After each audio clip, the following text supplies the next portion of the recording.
Before we get started, does anyone want to get out?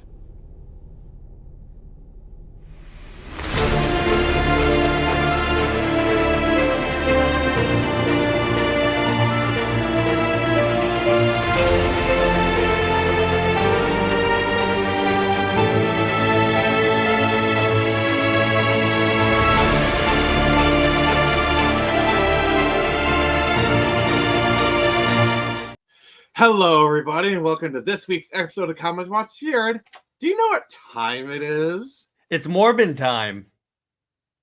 God dang it, you ruined my joke! Ha ha! You ruined my freaking joke. Well, it's morphin time, everybody, so that's right. We are finally coming home, and we are reviewing Power Rangers Soul Dragon. And sadly, I'm the only one to have a copy here. Nick, I didn't want to tell you, so, What? You also have a copy? Holy crap! This was a Christmas present from Lad a couple of years ago, so. Okay. Just some explanation. So when I first started going on to Jared's streams, there was a moment where I kind of knew that I was home, that I found my people. And it was a moment we were on a stream and he actually pulled out his copy. And I was like, I think what the topic was, it was one of the early UTCs. It was about our favorite indie comics, and this counts because it's Boom Studios. Fair enough. And then you pulled it out, and I was like, you son of a biscuit. And I pulled out my copy, and it was just kind of one of those like bonding moments. Mm-hmm. And Jared, I do count that as like, it was at that moment he knew he had found a friend. There you go. And so reviewing this comic is kind of like a coming home for me. Mm-hmm. It's like we're reviewing it. So this is Power Rangers Soul of Dragon, otherwise known as Old Man Tommy. Kind of. And you know what's kind of interesting? When Lad presented this to me, he said, you might actually like the Power Rangers comics because it's the Power Rangers, but it's a more like mature and grounded look at the Power Rangers. Yeah, and the Power Ranger comics definitely have done that. I mean, the quality kind of ebbs and wanes, but like the Kyle Higgins run of Power Rangers is really good. Yeah, I've heard fantastic things. I want to get more into this one, but I really want to read his Shattered Grid. If I were you, I'd kind of read like some of the Lord Draken stuff that kind of leads up to it. Sure. Because like Lord Draken is a big part of Shattered Grid, and it's really good content. Like, I mean, Evil Tommy, you know. It's basically Power Rangers Injustice is what it is. Hell, they even have their own fighting game. Yes. Which, from what I hear, the fighting game is actually not too bad. It's really fun. So what I like about this is this book just kind of casually just weaves together all the different types of lore and whatnot. You know, like you got Kat and Tommy just casually being together. You got their son JJ, which had been hinted at a couple of times. SPD is a big part of this. So my favorite bit of lore is Sky is the leader of SPD, which that bit of lore was expounded upon in the Once a Ranger crossover, where, you know, it was lovingly explained by Bridge. I had a clip for it, but Jared deemed it too long, so we couldn't play it. So blame him. But yeah. And so Sky's ahead, and JJ's kind of doing his thing. And so there's kind of some shady stuff afoot. And well, here's the thing. Jared, there's one thing you got to know about Tommy.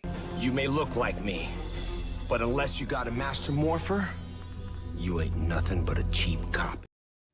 That's the cool part about this, because he turns into every Power Ranger ever.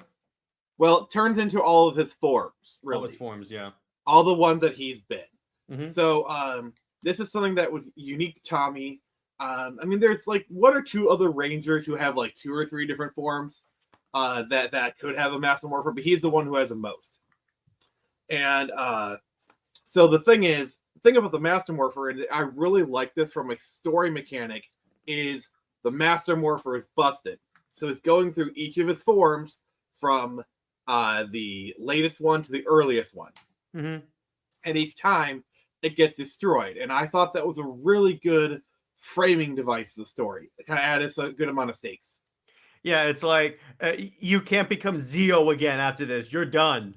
It's a way of like retiring Tommy, but in a way that makes sense to the story. Yeah, and one thing that I really do find interesting is outside, like, this is the only time in Power Rangers history that they actually acknowledge Tommy being Turbo Red, because all the other times to like bring back all the other Tommy's forms, they don't actually acknowledge that he's Turbo Red. Yeah, Like, it's for normally example, TJ, right? well, he passed the powers on to TJ. That's the thing. Mm-hmm. So like TJ came back as Turbo Red for the Forever Red special, which, by the way, Jared, you need to watch the episode. It's really freaking good. I did. It's really good. I like it. Yeah, and so this is the only time they ever kind of acknowledge it. And yeah, so I've been kind of talking enough. What are your kind of thoughts on this, Jared? As more of a, obviously I'm a Power Rangers super fan, so I have a different interface. What are you, as more of a casual Power Rangers fan? What do you think? Well, I've watched most of the series, and I will say, first off, the art is fantastic. It has the high. It feels like you're watching a Power Rangers episode, but a little bit more mature. Again, on that, I kind of like how they play up like the Turbo Ranger has super speed or like is faster than everyone else. Makes sense because he's Turbo. Mm-hmm. And then I liked at the end when he gives JJ, when like JJ morphs into his SPD form, but he has the Dragon Zord collar. Oh wait, I got you, brother. Here, I got it. Nick. Yeah, that's really cool. Like, my favorite moment is like at the very end when he tosses him, and like for the final morph, JJ becomes the Red Ranger. I love this moment. He's like, "Thanks, Dad. Retro never looked cooler." Like, oh. And then I love in the background, if you look, you could see like the SPD squad and like the previous page. Like you could see Doggy Kruger or like the Black Ranger, whoever that was. You could see like a Red Ranger. So you could see the SPD Rangers in the background. Not only that, but you also had the Silver Centurion from Power Rangers Zeo in there. Mm-hmm. Like, it's just a casual, like, yeah, Silver Centurion is a cop, so yeah, he'd be part of SPD. It makes sense, you know? Mm-hmm. And like the way they explained, like, so spoiler alert, Scorpina is the villain of the story. I actually really like how they explain how she kind of survived the Z-Wave. So, for those who don't know, at the end of Pirates in Space, Andros shattered Zordon's tube, and his sacrifice created the Z-Wave, which basically purified the galaxy. For about until the next season started. Until the next season, and then there's evil again. Yeah, evil never sleeps, it seems. But like the way she escaped it was she was in an alternate dimension when the Z-Wave happened. Like, basically, she tried to steal one of Rita's spell books, and she banished him to Lokar's dimension, and that's how she survived. Which I thought that was really good. But the funny thing is that when I was first reading this book, Lad was in the room, and I didn't know who that was. So I go, "Oh, Lad, I didn't know Wonder Woman was in this because she looked like Injustice Wonder Woman in this design." So I'm like, and he's like, "Oh no, that's Scorpina," and I'm like, "That's right."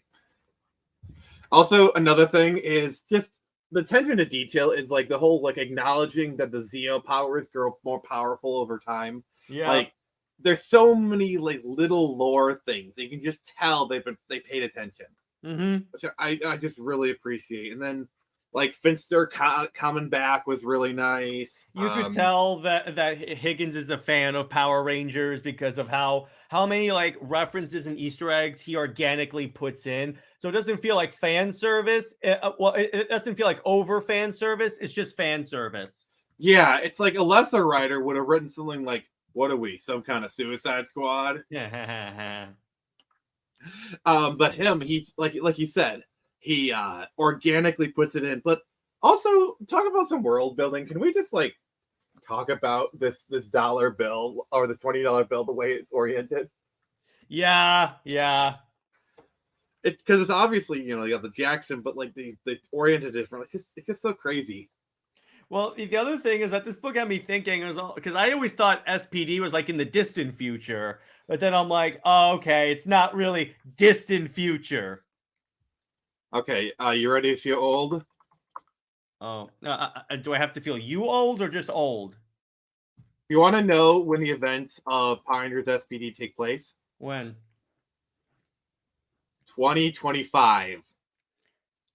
Oh no, that's not So good. some aliens better start appearing this year. Yeah, and we better have Power Rangers because those gonna be really pissed. 2025 is when SPD takes place. I'll be the Red Ranger. You can be the pink. Dude, I'm literally wearing red right now. Yeah, but I perpetually call the Red Ranger. Either that one or the Shadow Ranger, either of those. But I want the SWAT mode. That's the thing. I love that SWAT mode. You can have the battle thong there. The what? The battleizer, the SPD battleizer, otherwise known as the battle thong. But which means I'm the Red Ranger, and then I also get the SWAT mode.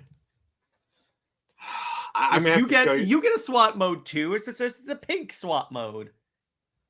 Just think, Nick, you'll be the first male pink ranger. Sorry, I had to tell Jared how I felt, and it was not appropriate for. He ran all the way to Florida and smacked me upside the head. Apparently, I'm the Flash now. Yeah. Well, you are wearing red. Gotta go fast. You could say you went turbo. You shifted into turbo. You are not sending me to the cool. That's the wrong clip, dude. That doesn't work. Yeah, it was just what I had on hand. Okay. I just. Now you know how it feels when you make Nick puns on my show.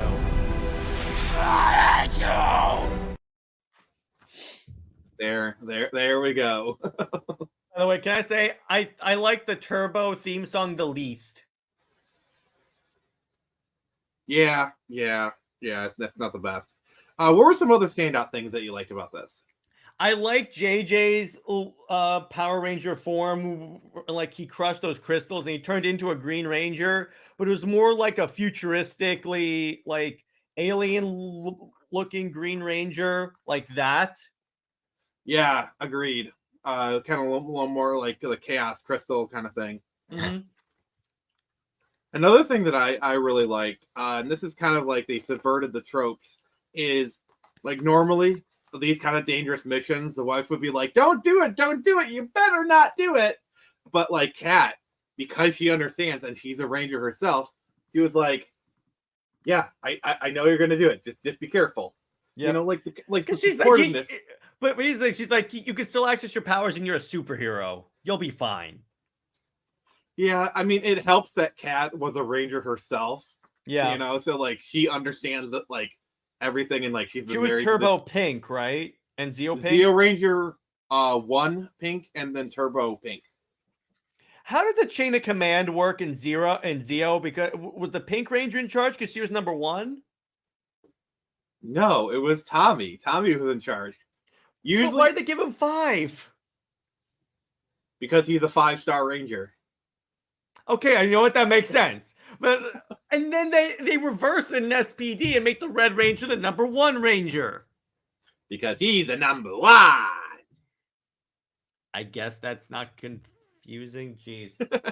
So it's usually more color coded. So the way Power Ranger works is usually the Red Ranger is the leader. Okay, the Black Ranger is the one who's usually the second in command, and then it kind of just goes on from there. I thought it was the Pink Ranger's number 2. Only in certain establishments. Oh, that was bad. That was bad. But like if you noticed in Mighty Morphin, Zach was the one who was kind of like the field commander. Like whenever Jason wasn't around, Zach was the one calling the shots. You see that a lot in the other Power Ranger shows where the Black Ranger is the second in command. Mm-hmm. Yeah, I mean, obviously they switch up the colors every now and then. Like in Gokaiger, there was no Black Ranger, so the Blue Ranger was the second in command. But yeah, I love the one good part in Megaforce is when the the Black Ranger goes, "Why am I green?" And then Zordon's like, that's a really easy explanation. You see, and then the alarm goes off. That was actually Gosei put there by Zordon. Know your lore, scrub. No, but I'm just saying I saw it as Megaforce, dude. Which made no sense. Trust me. The fandom had a field day making fun of that line. I hate it when he goes, how does he have dreams of the final battle with all the Rangers? Dude, just be like Elsa and let it go, because like there are so many things that you can question that'll just set it like it's like Cthulhu. Do not look at it lest ye turn mad. Are you telling me you don't like the Peak Red Ranger? Oh, you mean Captain Marvelous? Then yes. Yeah, exactly. But Gokai Red is Peak Red Ranger, yes. Mm-hmm. But yeah, I like the art. I like the action. Everything is very high energy. Everything feels like a Power Rangers episode, and that's honestly really important if you are doing Power Ranger comics. Is you want to make it feel like you're watching the show, but add a little more like edge to it. Yeah. Plus, the whole idea of like Old Man Tommy is honestly a really good idea because of all the Rangers. Because let's be honest, Tommy is the face of the Power Rangers franchise. R.I.P. Jason David Frank. Yeah, and as much as I don't want to admit it, it is true. Because I'm personally not a fan of Tommy the character. I think he's kind of a little bit overblown, Hype. Yeah. But like talking about like other details, like for example, this guy's like, oh, we're going on a field trip to Triforia, you know, with or like, oh, this morpher design, is it Cranston's or Fairweather's? You know, like just the way they casually just pepper in all these references, and it's totally natural. Like shout out to Kyle Higgins. If you know about it, it's like, oh, I know this. But if you don't know about it, it's like, okay, it's just a line of dialogue. Yeah, for sure. So, Jared, what would you give this comic? I would give it a solid 9.5 out of 10. It's fun. It's action packed. And honestly, it's just talk about my favorite Ranger, who's always been Tommy. It's like you purposely pick whatever's gonna piss me off. Well, yeah, of course. That's my job on this channel. I have to be the contrarian. Just like how I know that Starfield is peak sci-fi. The duck, you say? And Wheel of Time is the best fantasy TV show. They're nice, brother. They're nice. I have to. But anyway, so I'm going to give this a 10 out of 10 because it does everything it needs to do. Everything is on point. This book is firing on all cylinders from start to finish. Like, there is honestly nothing wrong with this book. I can't find a single flaw with this book. The only flaw is that there's not more of it. You know? What'll be interesting is if they did a movie of this and had Hugh Jackman play Tommy. So like Old Man Logan playing Old Man Tommy. Honestly, the only one who could have done this was JDF. You know. Yeah, I know. Yes, rest in peace, JDF. But yeah, like honestly, this tagline, just like the last morphin time, it's just, I think it just hits the mark perfectly as like a send off to the character and for everything. And at least he has a happy ending too. Yeah, he gets to fully retire. You know, he basically passes like, you know, the whole like, oh, it's your turn to protect the planet now. I'm gonna go explore Aruba, you know, or whatever. Question is, how does JJ get the shield on his arm, on his ranger suit? Well, it's been proven that like powers have been destroyed and then they come back again. So I don't think the powers were actually destroyed because like they've been shown to like regain them, you know, over and over and over again. So it could also be because he was the last one to have the Green Ranger's powers, so it could be something like that. Also, the Dragon Shield has been shown to be passed between Rangers. No, but I know, but it's in his morpher now, so I'm like, have they shown that it can do that? I mean, the lore is so flexible. Who cares at this point, you know? Yeah, it's in the territory of don't question it. Yeah. I mean, there's a simple explanation for that. Yeah. I love that. And then cue the alarm. You know. But yeah. So, any other final thoughts you'd like to share, Jared? Only that this is a really good comic, and I think this is like the second Power Rangers comic we've covered on the show. I think so. You know, Now that we got we ought to cover is Power Rangers TMNT. Actually, that you literally just set me up for the perfect segue, Jared. Oh, so okay. What I want to talk about now is what other Power Ranger crossovers would you like to see? Well, we've technically already seen Power Rangers Batman because Power Rangers Justice League, so there goes that. Suicide Squad kill the Power Rangers. Too soon. Yes, we have argued about Suicide Squad enough, and in your DMs, I think we can get that to rest. Yeah, all right. How about Power Rangers Cobra Kai? I think they have a toy crossover with Power Rangers and Cobra Kai. No, but an actual comic, an actual story. All right. I don't think we promised we'd cast Cobra Kai as Power Rangers, but I don't think we ever actually followed through with it. So let's do it right now. All right, screw it. Let's do it. All right. So Robbie is the Green Ranger. Yeah, I'm fine with that. Sam is the Pink Ranger, and Tori is the Yellow Ranger. Yep, there you go. All right. Cleese is Zed. Who? John Cleese. Kreese.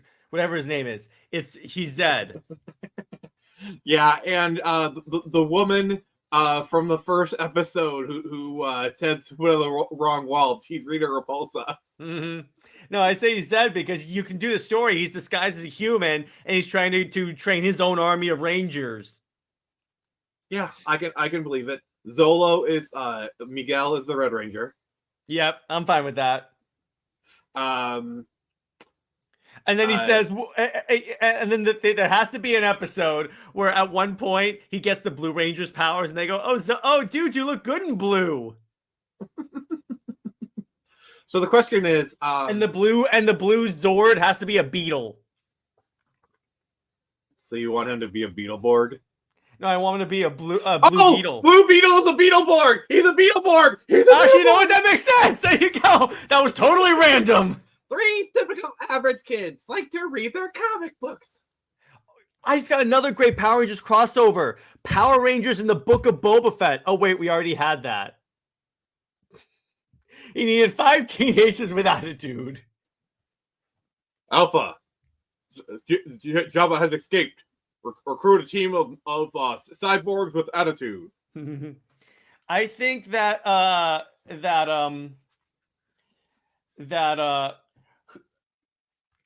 I mean, would you have the kids be like the actual Mighty Morphin Rangers, like Tommy, like Jason, or would you have them be like a new version of the Rangers with these guys as mentors? Literally, what happens at the end of season 6 of Cobra Kai is I see what you're doing. The post-credit scene. They get teleported to the command center, and they get their coins. And so Cobra Kai is now a Power Rangers reboot. You know what'd be hilarious is if that actually happens, and then we'll say, we predicted it! It's not, but that would be so hilarious. That would be so funny. You would be taking to Twitter going, I knew it! I just want, like, the next Top Gun movie. The post So the ring shows up as soon as he's walking away from the plane. No, you do the first act happens, and all of a sudden he sees like a shooting star, and he follows it, and it's like, Pete Mitchell, you have of Earth, you have shown yourself to confront great fear. First off, you gotta get it right. Hal Jordan, you have the ability to overcome great fear. You have been chosen. Welcome to the Green Lantern Corps. You have to do it right. But he's Pete Mitchell. No, but we all know he's really Hal Jordan in Witness Protection Program. Oh dear God. Oh no, what it's it like is Zolo is actually Jaime Reyes in Witness Protection. He's just taking karate because that's an easier transfer from his superhero-ness. And he got the powers of a Beetleborg. Yeah. By the way, I got another crossover: Masters of the Universe and Power Rangers. So you can have Tommy go by the power of Grayskull. So you can see He-Man, Green Ranger, He-Ranger. The frick? He holds a sword. He becomes He-Man, but a Power Ranger. You do know that there has been a Street Fighter partner crossover. Yes, I know. Ryu Ranger, like literally Ryu. Mortal Kombat could work. Interesting. They're fighting, and then the Rangers watch like Scorpion tear Tommy's head off. Or like you know how like the Injustice or the Batmobile, instead it's the Dragon Zord. Yeah, exactly. So that's some really good stuff, and I do appreciate it. Apologies for the shorter episode. It's just there's a lot. We got a lot. It's just a lot in a little. So join us next week for another action-packed episode of Comix-Watch. And remember, I can only show you the door. You're the one.